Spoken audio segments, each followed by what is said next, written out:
شاء الله. غبت في فترة، وبعدين اشتغلت في مدرسة، اللهم صل على سيدنا محمد، مدرسة تبع إدارة السوق. كل ده قبل الزواج؟ لا، تزوجت بقى انا في مدرسة بتاعت إدارة السوق. إدارة السوق. وبعد كده جيت إدارة قليل، ولا زلت انا دلوقتي في مدارس قليل يعني. ما شاء الله. ما شاء الله. طيب انا معلش لو في حضرتك عايز تقول اي اسئله، انا راح من ذهني ما شاء الله الاستماع لحضرتك بصراحه. يعني الله يبارك فيك. والله العظيم بجد ما شاء الله. لا والله ممتع. اقول لحضرتك حاجه، والله يعني انا يعني الواحد عايز يقول ان الحياه ديت رحله طويله، وطريق الحياه عايز جلد وعايز صبر. ويعني دايما وابدا المقوله اللي بتقول يعني إذا كان الله معك فممن تخاف، وإذا كان الله عليك فمن ترجو. دايما وأبدا الواحد يحرص إن هو يعني يكون قريب من ربنا، وفي نفس الوقت ما يتفهمش كلام الخطأ إن هي دروشة. لا، هي مش دروشة، صحيح. لكن عندنا الإيمان قول وعمل. فيبقى الإنسان بيعمل العمل ربنا سبحانه وتعالى يوكله به، وفي نفس الوقت لا يحرم نفسه متع الحياة. وابتغي فيما آتاك الله الدار الآخرة ولا تنس نصيبك من الدنيا. فالوسطية، يكون في وسطية. ليش؟ لو حضرتك قدامك 24 ساعة تحب تعيشها فين ومع مين؟ 24 ساعة 24 ساعة أجازة كده. عايشها مع إيه؟ مع حد معانا ولا حد رحل ولا إيه؟ أيا يكن. مع النبي عليه الصلاة والسلام. عليه أفضل الصلاة والسلام. أتمنى أن أكون مع النبي على طول، عليه الصلاة والسلام. مش 24 ساعة بس. أتمنى أن أكون قريب من النبي صلى الله عليه وسلم. عليه الصلاة والسلام. يعني أتمنى والله النبي حد يطول، ما شاء الله، حد يطول يبقى بجانب محمد صلى الله عليه وسلم، أعظم الخلق. محمد صلى الله عليه وسلم الاسم لوحده بيزلزل كياني. صحيح. اسمه محمد صلى الله عليه وسلم يزلزل الكيان، والله ترتعد فرائصي. يعني أنا أقول لحضرتك حاجة، أنا وأنا بزور قبر النبي صلى الله عليه وسلم وقفت ألقي السلام على النبي، أنا ما أقدرش أتحمل إن حبيبي محمد صلى الله عليه وسلم قدامي. أنا انهارت كما ينهار الكثيرون. يعني معقول النبي محمد صلى الله عليه وسلم معلم البشرية، خاتم الأنبياء والمرسلين، يعني أنا أقف أمامه؟ من أنا حتى أقف بجانب أو أمام النبي محمد صلى الله عليه وسلم؟ فلو عندي 24 ساعة أتمنى يكونوا 24 قرن، أتمنى يكون العمر كله، أتمنى أكون برفقة النبي صلى الله عليه وسلم يوم القيامة إن شاء الله. لو سيدنا محمد عليه الصلاة والسلام موجود ما بيننا الفترة اللي احنا فيها دي، تتوقع هيكون شايف الوضع اللي احنا فيه ده ازاي، ورأيه ايه، ووصيته لينا هتكون ايه كمعلم؟ أو النبي صلى الله عليه وسلم اللي أنقذ البشرية من الظلمات إلى النور كان يستطيع، وأنا أوقن بذلك أنه كان يستطيع أن يخرجنا من ظلمات الحياة التي نعيشها إلى نور رباني لا نهاية له. فالنبي صلى الله عليه وسلم كما أخرج الله به المشركين، وليس بعد الشرك والكفر ذنب، صحيح، كما أخرج المشركين من الظلمات إلى النور، فهو صلى الله عليه وسلم وحده صلى الله عليه وسلم يستطيع أن يخرجنا بإرادة الله سبحانه وتعالى من الظلمات إلى النور. وفي فيلسوف لا يحضرني ذكر اسمه كان يقول إن مشكلات العالم يستطيع أن يحلها محمد صلى الله عليه وسلم في مقدار ما يحتسي من فنجان القهوة. يا سبحان الله. ده فيلسوف مش مننا، مش من يعني أجنبي، يعني اسمه لا أذكره تحديدا، لكن كان يقول يستطيع محمد صلى الله عليه وسلم أن يحل مشكلات الكون في مقدار ما يحتسيه من فنجان القهوة صلى الله عليه وسلم. عليه أفضل الصلاة والسلام. يا ليتنا. فمحمد صلى الله عليه وسلم يعني عليه الصلاة والسلام. أنا عايز أقول لحضرتك لما رحت زرت قبر النبي عليه الصلاة والسلام وشفت سيدنا محمد قبره، وأنا واقف قدام قبر سيدنا محمد كده ومتخيل إن سيدنا محمد ربنا بيحيي روحه أثناء سلامنا عليه علشان يرد السلام، وأنا متخيل إن هو ورا الستار ده. طبعا الواحد بيحس يعني مشاعر طبعا رهيبة. انت تتزلزل نفسك زلزال، يعني كان مزيجا ما بين الكلام والبكاء والدموع. يعني مش فاكر انا قلت ايه. وعايزين نقف وعايزين نقف ونستنى، ولكن الامن طبعا بيحاول طبعا عشان لا عشان الازدحام، غيرنا يعني عشان عشان غيرنا. غيرنا يعني فبتيجي تخش على اللي بعده سيدنا ابو بكر، طبعا فبتحس بايه؟ لا طبعا ثم انت سيدنا عمر. انت بتقف امام رجالات عظمها الله سبحانه وتعالى يعني ولها ادوار في الاسلام. صحيح. ثاني اثنين ابو بكر الصديق، صحيح. الفاروق عمر. ده انت واقف قدام قامات يعني لا تعادلها، لا يعادلها قامه يعني. صحيح. يعني بسم الله ما شاء الله، يعني لهم فضل علينا بعد نبي صلى الله عليه وسلم، بعد الله سبحانه وتعالى. عليه الصلاه والسلام. يعني ندعو الله سبحانه وتعالى ان نلتقي بهم يا رب يا في الجنه على خير يا رب ان شاء الله. اللهم ويعني أن تكون جهودهم في سبيل رفعة الإسلام أن نسير على ضربها. فيعني هم رجال علمونا كيف أن نكون نحن رجال. هم رجال علمونا، قدوة لنا، هم قدوة لنا أن نكون نحن رجالا. صحيح. احكي لي حضرتك عن صدمة أو ضربة. ما بلاش ضربة دي. احكي لي عن صدمة حضرتك حصلت لك في فترة زمنية من حياتك، بعدها عايزين نعرف، عايزين طاقة إيجابية. الناس عايزة تسمع أو محبينك عايزين يسمعوا عن صدمات حضرتك تعرضت ليها وقمت وبديت من الصفر تاني، علشان دي بتمثل للناس قوة لما يشوفوا الأمثلة اللي حضرتك تذكرها. والله أقول لحضرتك حاجة، هي الحياة طبعا لا تسير على وتيرة واحدة، لا تسير على وتيرة واحدة. صحيح. فأكيد في مواقف كتير، المواقف ديت قد تكون مواقف نفسية. يعني مثلا لما لم أوفق في الحصول على أن أنا أستمر في الدراسة الأكاديمية، حزنت حزنا شديدا، كنت شبه اعتزلت الناس وبقيت قاعد حزين. ولا أخفى عليك، ما الذي أعاد إلي الثقة تاني؟ صلاة التراويح في رمضان.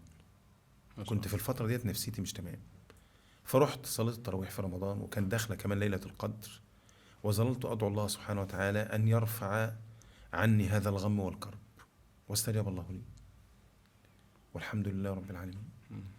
في مرة من المرات كنت دخلت في مسابقة ولم أوفق، فكنت قاعد حزين كده. لما تحزن يعني الإنسان دايما يكون يحاول يراجع نفسه ويرجع لربنا سبحانه وتعالى. من مسبب الأسباب؟ الله. يبقى ربنا هو اللي اختار لي سبحانه وتعالى، ما دام أنا بذلت ما أستطيع أن أصنعه يبقى ربنا لي إرادة في كده. واحد صاحبي قاعد معايا، فأنا بقول له أنا بصراحة يعني الموقف الفلاني، دخلت في المسابقة الفلانية ديت ولم أوفق، كانت مسابقة عشان التعيين وما وفقتش. قال له ربنا مختار لك الأحسن. قلت له ازاي؟ قال لي مش انت اخذت بالاسباب؟ قلت له ايوه. قال لي انا عايزك تبتسم.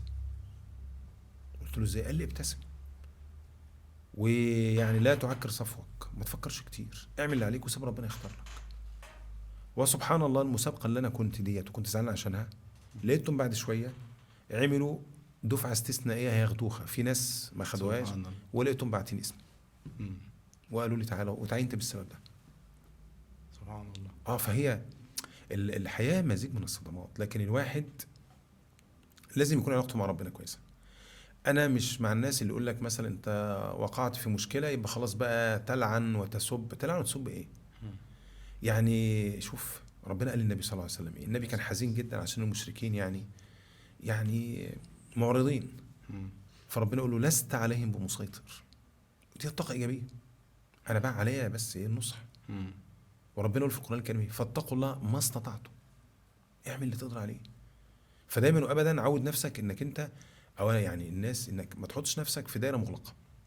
انتظر فرج الله سبحانه وتعالى، يكفيك القرآن الكريم، يكفيك ان بعد العسر يسرا، وكما قيل لن يغلب عسر يسرين، عمر العسر ما يغلب يسرين. فدايما يبقى عندك طاقه. القرآن الكريم مصدر للسعاده.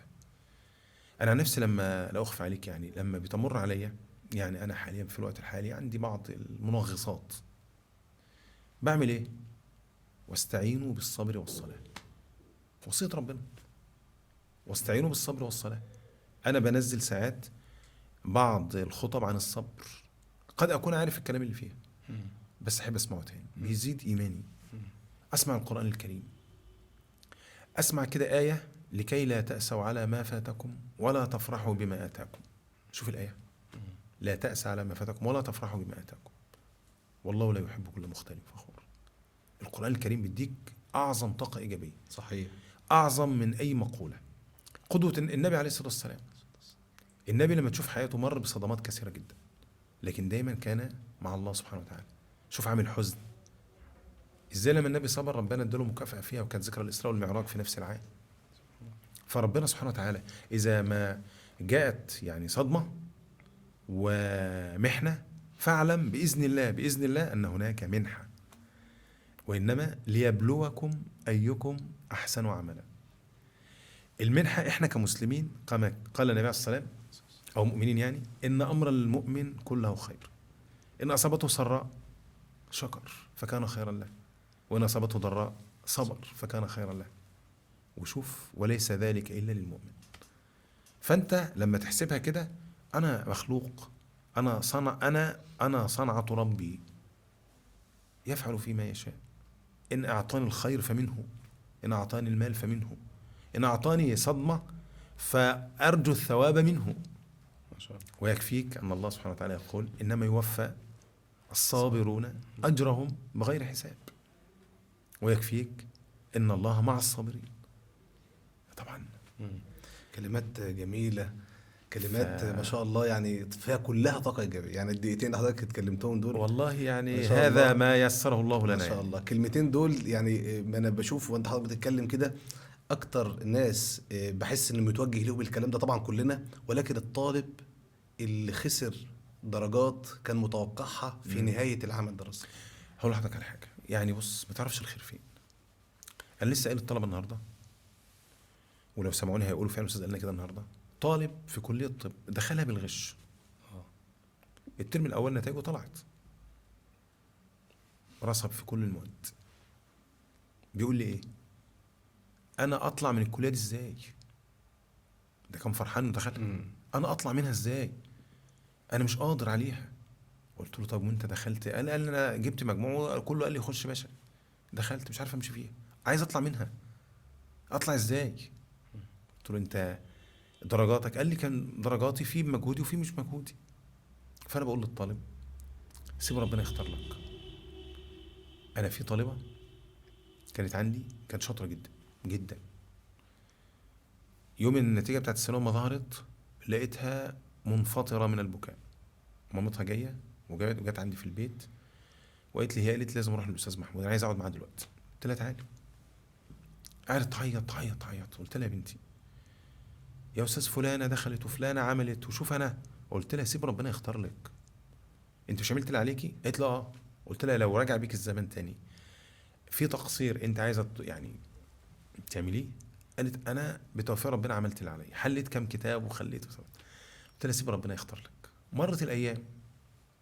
مرت الايام وبعدين لقيتها بعت لي رساله على الواتس. انا ما كنتش عارف مين بصراحه، الا لما هي ذكرت اسمها لان رقم تليفونها مش معايا. ده من يعني قالت لي يا استاذ اول واحد بعد والدي يعرفوا الخبر ده حضرتك، بسبب الكلمه اللي انت قلتها لي سيب ربنا يختار لك. انا يا استاذ عينت معيده في كليه العلوم جامعه طنطا. ما شاء الله. فاشوف طيب معيده استاذه في الجامعه وكليه علوم كلها صعبه، صحيح. وربنا اختار لها، ربنا بيكافئ. بس المهم ايه بقى؟ المهم الثقه في الله.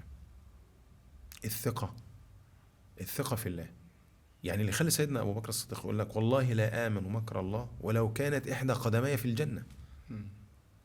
الثقه، يكون عندك ثقه في ربنا، انت بتعمل وربنا بيختار.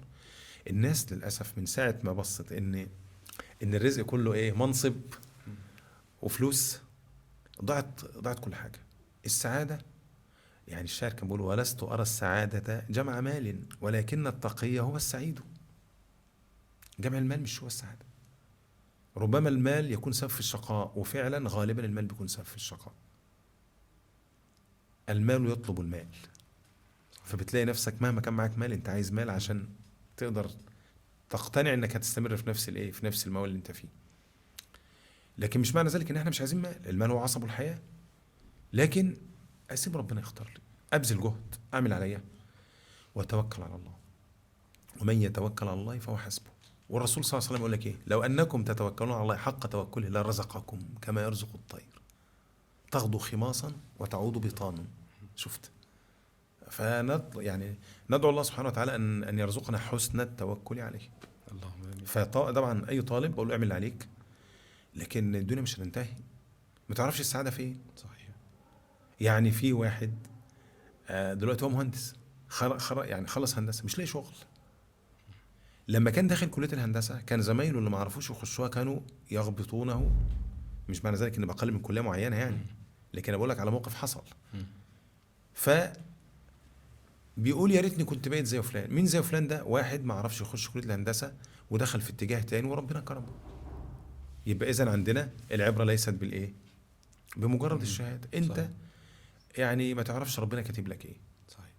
طيب حضرتك لو فرضنا ان انت حضرتك حابب تألف كتاب لحياتك وللتجارب سيره بتاعت ذاتيه حضرتك. يعني. سيرة ذاتية. اعمل فيها تحسين بقى. تستاهل والله. الله يكرمك. تسمي الكتاب ده ايه؟ لو سيره ذاتيه والله انا اسميه صفحات. صفحات. ليه؟ لان هتكلم فيه كتير، هقول فيه حاجات كتير، حاجات مختلفة عن لا كل حاجة مختلفة عن اللي قبلها.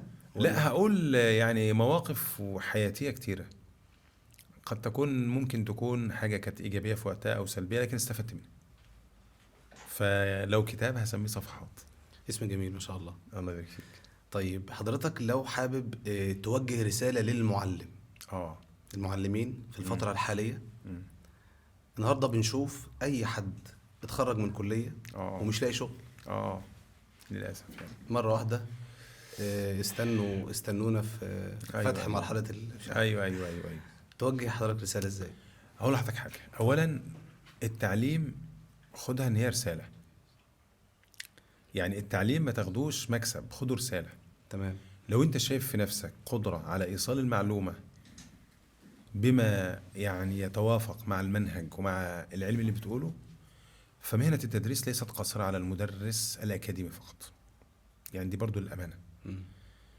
ممكن التخصص يفيدك انك تثقل او تثقل مهنتك كمدرس، لكن ما دام انت عندك قدرة على توصيل المعلومة بدون بقى ايه، بدون ما حول المعلومة. الاستاذ دمه خفيف، الاستاذ الديكور بتاع السنتر بتاعه كويس، الاستاذ وسيم، الاستاذ جميل، الاستاذ بيهزر كتير. لا مش عايزين دي بره اطار العلم نفسه. لا انت جاي لي كطالب عايز علم، لكن ما يمنعش ان العلم يبقى فيه مرونه، ما يبقاش علم جاف. يعني ما يمنعش ان في مثلا بعض اللطف احيانا، يعني ان في بعض الضحكات يعني او البسمات، لكن ما تبقاش عاده. وفي نفس الوقت عندنا الطالب لازم يكون رايح في محصله هياخدها. لازم الطالب يكون في محصله، دي امانه قدام ربنا عشان الفلوس بتاعتك تبقى حلال. ما هو بص، يعني ممكن انت تعمل ويبقى معاك فلوس كثيره، لكن تكون عند ربنا والله أعلم بنواياك من العمل بتاعك. في ناس كل هدفها من العمل هو المال وليس الإفادة. لا، حاول تكسب الاثنين. صحيح. يعني حاول، طبعا انت مش هتشتغل بدون مقابل، لكن حاول برضو ما يبقاش الناحية المادية هي التي تغلب على الناحية التعليمية. يعني فلوس الدرس نحاول نقللها قدر الإمكان، نحاول نراعي ظروف الطلبة. الكتب ما نحاولش نصي بكذا كتاب ويرهق الطالب، نحاول نجيب مثلا كتب يعني تلم له اللي هو عايزه. انا كمدرس عليا مجهود، احاول اقرا انا واجمع له وادي له انا في امتحانات وادي له في معلومات، بحيث ان انا اوفر على ولي الامر واوفر على الطالب. وبيحزنني جدا بعض اولياء الامور الذين يغلظون القول. تلاقي بعض الصفحات يعني مدرسين جشعين مش عارفين ايه ده ايه. يا جماعه عيب، يعني يا جماعة يعني لا تعمم. التعميم أول حاجة من أسباب الخطأ في التفكير التعميم. لو أنا قلت لك كل المدرسين يعني مخلصون بعمم، فأنت ما ينفعش تقول لي بقى كل المدرسين يعني ما عندهمش ضمير وبينفضوا جيوبنا والكلام ده. أنت بيدك البوصلة. صحيح. مش عايز توديه ما توديهوش. خليه ياخد مثلا اونلاين. الاستاذ فلان مش عاجبك بلاشه. الاستاذ بدايك انصحه، كلمه، اعمل كده في حوار بينك وبينه، يمكن تكتشف ان انت الصورة المنقولة ليه غلط.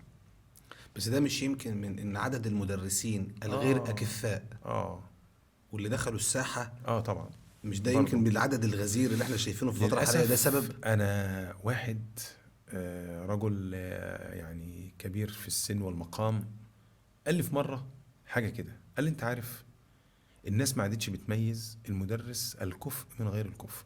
وقال لي عباره باللغه العاميه اقولها لك زي ما قالها لي، قال لي لو واحد جاب حصيره وفرشها في الشارع وقال انا بدي درس، يوم واتنين هتلاقي عنده من ياخذ عنده درس. فقلت له، قال لي الناس ما عادش عندها مقاييس، المقاييس عند الناس الدرجه. ابنه ممكن يكون طول السنه مع مدرس اي كلام وغش وجاب درجه بقى المدرس ممتاز. ممكن يبقى يكون مع مدرس مخلص وبذل جهد وبيطلع ما بيسيبش ثغره لما بيقولها، وابنه ما وفقش يبقى المدرس وحش. فما دام يعني مجال التقييم مش مقياس، او انت عامل له مقاييس مختلفه والدرجه بس، لا، هيبقى في خلل. استحاله انا نفسي استحاله تلاقي الطلبه اللي عندي كلهم ممتازين، صحيح. واستحاله تلاقيهم كلهم غير ممتازين. لكن في تفاوت بين الاولاد ده موجود. ليه بقى؟ لان انت الطلبه اللي قدامك في الفصل هم نتائج بيئات متفاوته. بالظبط. والبيئه بتؤثر، يعني البيئه والوراثه زي ما بيقولوا كده وجهان لعمله واحده. انا كمدرس بعمل ما يمكن عمله، لكن انا مش هقدر اخلق شيئا من عدم، ما اقدرش. انا بعمل المتاح ليا. فلا المدرس اللي مش لاقي له شغلانه ودي درس عمال على بطال انا معاه بدون ما يكون عنده الموهبه الحقيقيه، لان التدريس موهبه فن. ولا مع ولي الامر اللي عمال يعني يزعق في كل مكان، عمال مدرسين كذا، وربما في وجهك يقول لك انت افضل الناس، ومن ورائك ربما يذمك ذما شنيعا. فيعني ده ما ينفعش، لان برضو كده المقاييس اختلطت. وبقى دلوقتي مش عارف بصراحه، يعني احتاج ان او اعتقد ان بعض اولياء الامور يحتاجون الى مراجعه افكارهم مره ثانيه، او افكارهم مره ثانيه. حضرتك بتشوف المدرسين اللي بيطلعوا في الفتره الحاليه في المراجعات النهائيه في استاد وعامل مثلا في منهم بعضهم يعني بيعمل جوائز للطلبه بتوعه، عربيات وكلام من ده. انت كده تابعت خلاص. بتشوف ده ازاي؟ بشوف ان هو نوع من التجاره. ده تجاره. انا اكافئ الطالب بس ما اعملش بقى عربيه وبتاع، لان انا كده عشان الطلبه عشان يكسبوا عربيه لازم هكون انا غطيت ثمن العربيه وزياده. صحيح. فيبقى هي تجاره بطريقه فيها اعمال عقل او تزاكي، مش هقول ذكاء، فيها تزاكي. لكن برضو ما تشوف الاعداد الكتيره دي تعرف الناس بيعجبها الكلام ده. فبرضو زي ما قلت لك ملهاش مقاييس. يعني انا اعلم بعض اخواني من المعلمين ما بيدوش دروس ومستواهم العلمي رائع جدا، ويعني بسم الله ما شاء الله عليهم. يعني وجهة نظرك ليه مش بيدوا دروس ليه؟ والله ربما يكون لأسباب شخصية لا يحتاج إليها في كمصدر للرزق، يتأفف منها، مش عايز مشاكلها، لأن كل حاجة لها ضريبة. يعني ما لم أقف على السبب المحدد يعني، لكن في ناس بسم الله ما شاء الله عندها قدرات، يعني احنا بالنسبة لهم تلاميذ يعني أو تلاميذة. طيب حضرتك لو حابب، احنا خدنا من وقتك كتير. لا على راسي والله، ده انا سعيد جدا، بس يا رب اكون صدرت طاقه ايجابيه. لا ما شاء الله صدرت كتير والله. يا رب اكون صدرت طاقه ايجابيه ما شاء الله الناس تبقى مستمتعه وانا اقولهم والله. يا رب ولو في اي نقد ولا حاجه انا اقبل النقد. لا يعني. ما شاء الله عليك، الله ما شاء الله يكرمك. الله يكرمك. بس لو انت شايف حضرتك حابب تقول كلمه اخيره للولي الامر والمجتمع والطالب والزميل والاستاذ، شايف ان احنا نوجه كلمه للناس كلها، ايه هي؟ انا هقول لحضرتك حاجه، يعني انا مش هأطيل في الكلام والاسهاب يعني، لكن هقول كلمه بسيطه: على الجميع ان يراجع نفسه وان ينظر اين يقف. لازم يراجع نفسه، على الجميع ان يراجع نفسه وان ينظر اين يقف. العباره دي معناها ان كل واحد يشوف مسؤولياته فين وواجباته ايه. الإنسان مننا ما بين حق وواجب، فكما تنظر لحقوقك عليك أن تنظر إلى إيه؟ واجباتك. الإنسان اللي بيهتم بحقوقه فقط لا، إنسان ناقص الفكر. والإنسان الذي يعني يركز على واجباته فقط يعني أخذ الجانب الشاق في الحياة. لكن الإنسان منا له حقوق وله واجبات، فلينظر كل منا ما حقوقه وما واجباته. عليه إنه يعرف كده. المجتمع بتاعنا، المجتمع المصري، أنا أعشق تراب مصر، أقسم لك بالله. أنا لسه قايل للعيال من يومين 3، قلت لهم أنتوا عارفين لو جابوا لي تراب بتاع مصر ده وحطيته كده في طبق كده وهاكله بالمعلقة. فالعيال بيقولوا لي كده، بس بقول لهم بحب مصر جدا، ما قد نمر به من مشكلات اقتصادية. الحياة يعني فيها سلب وعطاء، فيها أخذ وعطاء. لكن مصر لا، مصر يعني أنا في مرة وأنا في الحرم، داخل الحرم كده، فمش عارف اتنين بيهزروا مع بعض ولا إيه، فبيشبهوا عليا أو فبيقولوا لي إيه، أنا داخل كده فبيقولوا لي أنت فرعون مصري. فقلت له قصدك إيه؟ قصدي إحنا، قال لي إحنا بنشوفك أنت مصري ولا لأ؟ فأنا بنقول إن أنت شكلك كده مصري. قلت له أنا مصري مسلم. مصر هي التي صدرت لكم الإيمان. لما نكونوا في بلد، لما نكونوا في قلب الحرم وتقول لي أنت فرعون، يعني تقصد بفرعون أصحاب الحضارات ولا تقصد بفرعون الظالم؟ فقال لي أنت بتقول إيه؟ قلت له أنا بقول لك إن مصر دي أم الدنيا، وإن مصر ده أساس العلم، وإن الدول اللي حوالين دي كلها لولا مصر ما كانت. وإن شاء الله، وده ثقتي في ربنا، إن مصر لازالت دلوقتي حتى في الظروف الراهنة اللي بنشوفها، مصر هي الداعم الأول لكل إخواننا العرب، شاء من شاء وأبى من أبى. دي حقائق. مصر لها دور عظيم، مصر لها دور كبير. مصر ديت حاجة كبيرة، نعمة من ربنا علينا، من نعم ربنا علينا المصرية. ويعني أرجو بس ألا أوصف بأننا يعني إيه متحزب أو متعنصر لمجرد انتماء لمصر، لا، مصر دي حاجة كبيرة. والشعب المصري، نهضة العرب ستكون من مصر، ولا أبالغ إن قلت إن شاء الله، إن شاء الله ستكون نهضة العالم بذورها من مصر. والذي لا يصدقني عليه أن يراجع نفسه أولا ثم يراجع التاريخ. من الذي هزم الهكسوس الذين عجز أمامهم العالم؟ المصريون. من الذين رد التتار في نحورهم؟ قطز بقيادة المصريين. من الذي هزم الصليبيين بجيوشهم؟ صلاح الدين بقيادة المصريين. من الذي هزم عدونا الأوحد في العصر الحديث؟ المصريون. صحيح. يوم 6 أكتوبر ده يوم عظيم. يوم 6 أكتوبر ده يجب كما قال أحد الأدباء أن يكون طاقة نور أو طاقة إيجابية. كما تغلبنا على الظروف والعوامل وانتصرنا وحققنا نصرا لا زال العالم يتحدث عنه، فإن نصر أكتوبر سيكون دافعا لنا لطاقة أخرى وطاقات أخرى من خلالها تصل مصر إلى ما تتمناه. مصر بلد كبير وعظيم بأهلها وجيشها وشعبها وناسها وقادتها وزعمائها، بكل حاجة، كل حاجة. إذا كان في أخطاء، كل الدنيا فيها أخطاء، ولكن ليس ذلك مدعاة إلى السب والقذف والتعريض والتهوين والتقليل والتشرذم. لا لا لا لا لا، لا أحب ذلك أبدا. صحيح. في بعض المصريين بيشوفوا الأزمات الاقتصادية اللي احنا بنعيش فيها بشكل من وجه معين، ان اسبابها بعيدا عن الحكومة والشعب والمجتمع. انا من وجهة نظري المتواضعة طبعا بشوف ان الازمات الاقتصادية دي موجودة من بداية الاسلام، من قبل كده. يعني كان الرسول عليه الصلاة والسلام كان بيروح له الصحابة يقولوا له سعر لنا السوق في لما جه اتفضل. كان في واحد من الصالحين، أنا المقولة مش حافظها تماما، لكن كان يقول: لا أحزن ولا أقلق لو صارت حبة القمح بدينار. فبقولوا ليه؟ قال: ثقة في الله. وربنا بيقول: ولو أن أهل القرى آمنوا واتقوا لفتحنا عليهم بركات. الأزمات الاقتصادية احنا لنا دور فيها. صحيح. لنا دور في الأزمات الاقتصادية. العالم صحيح يعج بالمشكلات، لكن احنا برضو لنا دور فيها، لنا دور فيها. فلما الواحد يعرف انه جزء من المشكلة لا يتنصل من المشكلة. فعشان كده الأزمات الاقتصادية مهما كانت لن تثنينا أبدا عن حب بلدنا أبدا. صحيح. إيه يعني؟ إيه أزمة هنبقى زي النبي عليه السلام والصحابة وأكلوا ورق الأشجار؟ إيه اللي يحصل لنا يعني؟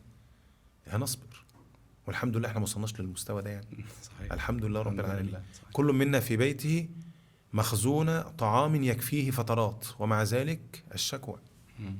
التطلع للرفاهية الزيادة. انا بشوف دي حضرتك، انا بشوف الموضوع بيبقى في عدم الرضا. التطلع للرفاهية الزيادة مم. أوصلنا لهذه الدرجة. أجدادنا قديما كانوا يأكلون الخبز اليابس مم. باللبن أو بالجبن وكانوا يحمدون الله، وتلاقي وشهم منور وسعداء. السعادة مش في الأكل، السعادة في الشخص اللي بيأكل. مم. لما تكون أنت سعيد وترضى بما قسمه الله لك تنال السعادة. السعادة كما كان أحد الناس يدعو لرجل غني قال له: جعلك الله سعيدا في نفسك كما جعلك سعيدا في مالك. السعادة بالنفس، مم. السعادة بتنبع من النفس، هي اللي بتديك الطاقة، والسعادة دي انت اللي بتخلقها بان انت تحاول قدر الامكان تشوف نعم ربنا عليك. ليه بتدور على النقطة المظلمة؟ بص لزاوية أخرى. أنت بتسير على قدمين، في غيرك أمنيته أن يسير على قدميه. رجل بقاله طريح الفراش أكثر من 15 عاما. تعرف كنت بكلمه كده من فترة، عارف بيقول ليه؟ أدعو الله لي أن أرى الشارع قبل أن أموت. أمنيته، ومش قادر يتحرك، نفسه يشوف الشارع، أمنيته أنه يشوف الشارع. طب إحنا في نعم كبيرة. صحيح. النعم دي كبيرة. إحنا الواحد فينا لما يرضى بما قسمه الله له يكون أعبد الناس. ارضى بما قسمه الله لك تكون أعبد الناس. والرضا يعني نعمة من ربنا علينا، ندعو الله أن يرزقنا الرضا يا رب. وده لن يتأتى إلا بالقرب من الله سبحانه وتعالى. الصلاة أكبر طاقة إيجابية. صحيح. يكفيك أنك تقول الله أكبر، أكبر من كل شيء. هقول لحضرتك على حاجة، ويعني أرجو أن ما أكونش طولت يعني. لا. أنا في طالبة كانت عندي، وكانت في سنة 3 أو 4 مش عارف بشري. فأنا جاي من الإسكندرية، كانت طالبة في الإسكندرية. فأنا قعدت في كرسي، وأنت عارف القطارات أيام زمان كانت مظلمة. فلقيت بنت قاعدة قدامي، وبعدين بتقول لي: يا أستاذ. قلت لها: نعم. قالت لي: حضرتك الأستاذ فلان؟ فأنا مش شايف أصلا. قلت لها: قالت لي: أنت مش تعرفني. قلت لها: والله أنا معلش الذاكرة والنور، وأنت شايفة القطارات عاملة إزاي يعني، ده الكلام ده زمان، دلوقتي القطارات الحمد لله أحسن شوية. قالت لي: أنا فاكرة حضرتك بحاجة كنت بتقولها لنا. قلت لها: والله. قالت لي: أنت كنت بتقول كلمة الله أكبر لما تسمعها تديك طاقة إيجابية. شوف، الله وأكبر، أكبر من مرض، أكبر من كارثة، أكبر من مشكلة. قالت لي: والله العظيم كان عندي امتحان وكنت بأبكي، وكلمت والدتي كنت بعيط، وبعدين تتنا سهران لغاية الفجر وسمعت الأذان الله أكبر افتكرتك. قلت له: الأستاذ كان بيقول كلمة الله أكبر هتديك طاقة إيجابية. قول الله أكبر وما تخافش. الله أكبر من الظروف، الله أكبر من المرض، الله أكبر من الهم، الله أكبر من الحزن، الله أكبر. يبدأ بها الأذان، وفكر كده، ويختم بها الأذان. بيبدأ في الأذان الله أكبر الله أكبر الله أكبر الله أكبر، وفي الآخر الله أكبر الله أكبر. وشوف ربنا يقول لك: لا إله إلا الله، أنا أكبر من أي حد. سبحان الله. أنا اللي هديك كل اللي أنت عايزه. فالإنسان الأذان في حد ذاته، لما تسمع الأذان في حد ذاته، الأذان أكبر طاقة إيجابية. أنا الأذان، وشوف هنا معجزة. النبي عليه الصلاة والسلام يقول لك صلى الله عليه وسلم، يقول لك: إذا سمعتم المؤذن فقولوا مثل ما يقول. اسكت وردد كلمة الله أكبر، هتخلي عندك راحة، طمأنينة. ندعو الله سبحانه وتعالى إنه يشفع فينا حبيبنا محمد صلى الله عليه وسلم باللي علمهن، بكمية الطاقات الإيجابية اللي قالها لنا، بكمية السعادة الغامرة اللي لو طبقنا فيها شرع ربنا وطبقنا فيها سنة النبي عليه الصلاة والسلام، والله ثم والله ثم والله لسعدنا وأسعدنا. أسعد شخص هو مين يا أستاذ طارق؟ الذي يكون شمعة تضيء للآخرين. أنا سعادتنا لما ألاقي أولادي سعداء، لما ألاقي الطلبة بتوعي سعداء، لما أحس إن أنا عملت اللي عليا وهنام وأنا مستريح البال. اليوم عندي أنا عديته قدر الإمكان، حاولت إن أكون فيه بوفق أو موفق من قبل الله. ما يمنعش إن يكون عندي ثغرات، ما يمنعش إن غيري ممكن يشوفني وحش خالص، بس على الأقل بيني وبين نفسي اجتهدت. والمجتهد إن أصاب فله أجران، وإن أخطأ فله أجر. ما شاء الله عليك، ما شاء الله عليك والله يا أستاذ. أكرمكم الله. يعني ما شاء الله انت صدرت لنا طاقة ايجابية. يا رب اكون كده. انا يعني ما شاء الله، انا يعني اكيد متوقع ان حضرتك الله يعني يكرمك. هنطلع مع حضرتك الله يكرمك. بطاقات ايجابية كبيرة الله جدا يكرمك. وكتير الله جدا. يكرمك. الله يكرمك. بس ما شاء الله والله انا نفسي قاعد قدام حضرتك يعني اكرمكم الله. الكلام اللي حضرتك بتقوله واللغة اللي حضرتك بتتماشى فيها من الطاقة الإيجابية. يعني أغلب الناس بتشوف الطاقات الإيجابية، وأنا واحد كنت من الناس دي قبل ما أقعد مع حضرتك. الطاقات الإيجابية دي من الصمود في المواقف، من المعافرة في الشغل، من الوقوع والقومة وكذا. حضرتك صدرت لي أنا شخصيا طاقة إيجابية من الدين بتاعنا كبيرة جدا. أنا ممكن أكون غافل عنها، ممكن أكون شايف إن الطاقة الإيجابية في الحتة دي ما عنديش رصيد كافي بيها أو معرفة أو علم كافي. ولكن بعد اللقاء ده لازم هبدأ إن أنا أجيب طاقة إيجابية من ديننا. بص يا أستاذ طارق، القرآن الكريم أساسه كل علم. صحيح. أساس كل علم. وربنا قال في القرآن الكريم آية، الآية ديت يعني اتقوا الله ويعلمكم الله. اتقوا الله ويعلمكم الله. عايز القرآن الكريم هيديك كل اللي أنت عايزه. أنا لسه قايل لك قول الله سبحانه وتعالى لكي لا تأسوا على ما فاتكم ولا تفرحوا بما آتاكم. الآية دي ما بقراها بتزلزلني. القرآن الكريم ما سابش حاجة، ولا النبي ساب لنا حاجة صلى الله عليه وسلم. والإنسان لما الظروف تضيق عليه أن يرجع إلى الله. كان صلى الله عليه وسلم، شوف بقى الطاقة الإيجابية عند النبي بتيجي منين؟ إذا حزبه أمر هم إلى الصلاة. سبحان الله. هم ليه؟ الصلاة. وربنا وليه واستعينوا، يعني أنتوا هتعوزوها. واستعينوا إيه؟ بالصبر والصلاة. أحسن. الطاقات الإيجابية بتأتي من معرفتك بربنا سبحانه وتعالى، وقربك من ربنا، واجتهادك مع ربنا. وربنا حبيبنا، ربنا مش هيسيبنا. صحيح. والله والله والله والله حبيبنا ربنا. وانا مش عارف اذا كانت شرعا اقول كده ولا لا، يعني لو حد، يعني انا بقولها بالفطره. حبيبنا ربنا ان شاء الله، املي في الله كبير ان ربنا مش هيسيبنا. تقول ايه لولي الامر اللي بيشوف ابنه بعيد عن الصلاه، وان الصلاه طاقه اكبر طاقه ايجابيه، بس ابنه بعيد؟ معظم اولياء الامور مفيش حد يتمنى ان ابنه ما يصليش. صحيح. بيحاولوا مع العيال، لكن الولد طول اليوم خارج البيت، ربما يكذب. وفي اولاد بتحافظ على الصلاه، وفي اولاد بتدخل المسجد وتهزر في المسجد. قدسية المكان بعض العيال لسه مش فاهمينها، لكن بنعلمهم، ما نسيبهمش برضه.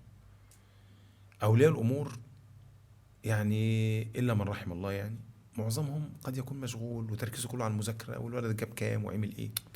لا، انا عايزه برضه زي ما بتسال ابنك اتعشى ولا ما اتعشاش، اساله صلى ولا ما صلاش. زي ما بتساله انت رحت الدرس النهارده ولا لا، انت صليت الظهر النهارده ولا لا. مره نامل مع اولادنا ان حتى ربنا يصلح حالهم. يعني انا بطبق ذلك مع اقرب الناس ليا، وعلى الله قصد السبيل. لا اجزم ان هو بيحافظ على الصلاه، ولا اجزم ان هو بيحافظ على الصلاه. انا بجتهد وبدعو الله. وانا دايما يا استاذ طارق بدعو ربنا، ويا ريت تدعي لي الدعوه دي، الا يجعل مصيبتي في ديني ولا في اولادي. يا رب يا رب. اللهم والله العظيم. وان يختم لي بخاتمه الخير، وبعيد عن الرياء. يا رب يا رب ما يكون حاجه بقولها والله والله كل ما كان في قلبي خرج اليكم. والصدق اللي حضرتك طبعا بتتكلم بيه هو ظاهر لينا والله وواضح يعني عيانا بيانا، لان حضرتك احنا بنشوفك، مش انا لوحدي.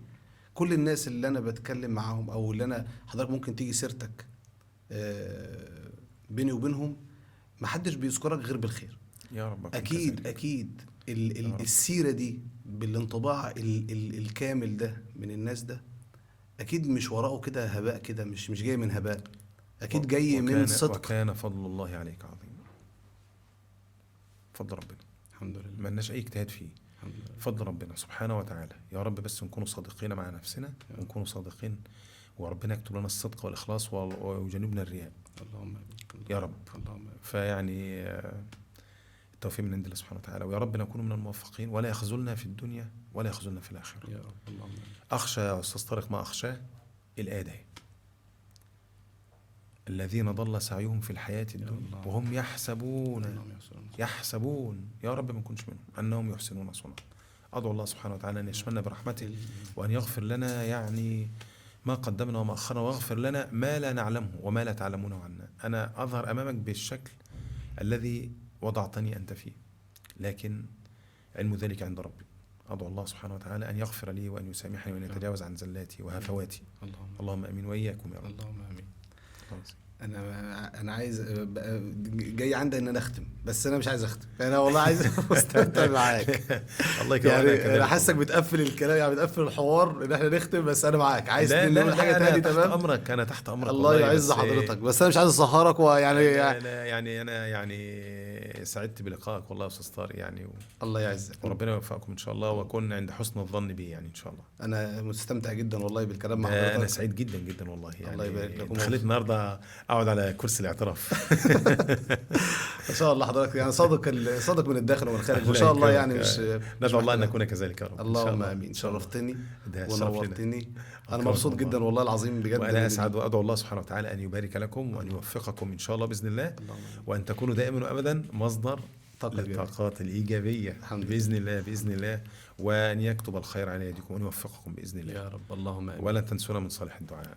اللهم امين. ويا رب يكون كلامنا خفيف على الناس اللي لا يسمعونا. لا لا ان شاء الله. اللهم امين يا رب. شرفتني ونورتني يا استاذي. جزاكم الله خيرا. الله يخليك. الله أكرمكم يخليك. الله. بارك وما الله. تحرمناش من الجلسه دي، يعني ده مش أنا اخر تحت جلسه، امرك دي يعني. اول واحده